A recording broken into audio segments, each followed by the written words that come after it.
दिव्य साधना channel में आप सभी का बहुत बहुत स्वागत है भक्तों। आज जो हमने श्रीमद् भागवत गीता की भूमिका की व्याख्या शुरू की है, आज हम उसकी व्याख्या करते हैं। जब मनुष्य जीवन के वास्तविक प्रयोजन को भूल जाता है तो भगवान कृष्ण विशेष रूप से उस प्रयोजन की पुनर्स्थापना के लिए अवतार लेते हैं। तब भी असंख्य जागृत हुए लोगों में से कोई एक ही होता है जो वास्तव में अपनी स्थिति को जान पाता है, और यह भगवत गीता उसी के लिए ही कही गई है।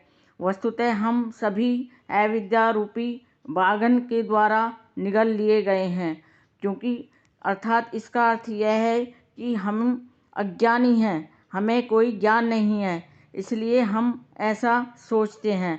लेकिन भगवान जीवों पर, विशेषतः मनुष्यों पर बहुत ही कृपालु हैं। इसी उद्देश्य से उन्होंने अपने मित्र अर्जुन को अपना शिष्य बनाकर श्रीमद् भागवत गीता का प्रवचन दिया था।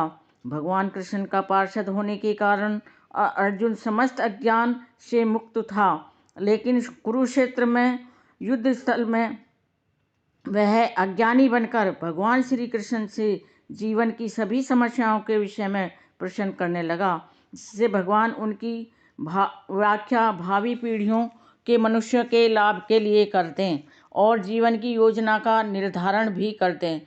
तब मनुष्य तदनुसार कार्य कर पाएगा और मानव जीवन के उद्देश्य को पूर्ण कर सकेगा। भगवत गीता की विषय वस्तु में 5 मूल सत्यों का ज्ञान निहित है।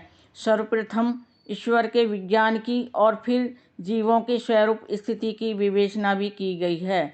ईश्वर का अर्थ है नियंता और जीवों का अर्थ है नियंत्रित। यदि जीव यह कहे कि वह नियंत्रित नहीं है अपितु स्वतंत्र है, तो समझो कि वह मनुष्य पागल है। जीव सभी प्रकार से कम बद्ध जीवन में तो वह नियंत्रित है।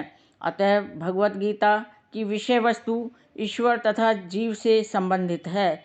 इसमें प्रकृति, काल तथा कर्म की भी व्याख्या की गई है। यह दृश्य जगत विभिन्न कार्यकलापों से ओतप्रोत है। सारे जीव भिन्न भिन्न कार्यों में लगे हुए हैं।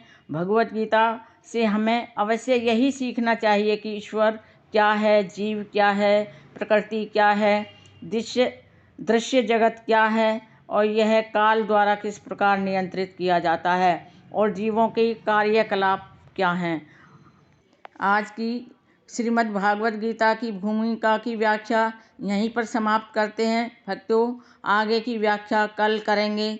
आपको मेरी वीडियो में अंत तक बने रहने के लिए कोटि कोटि धन्यवाद भक्तों। मेरा वीडियो अगर आपको अच्छा लगा हो तो आप इसे लाइक, शेयर, सब्सक्राइब अवश्य करें और बेल आइकन भी प्रेस करें, जिससे कि आपको श्रीमद् भागवत गीता की व्याख्या की भूमिका की व्याख्या का नोटिफिकेशन आगे भी मिलते रहें। धन्यवाद दोस्तों।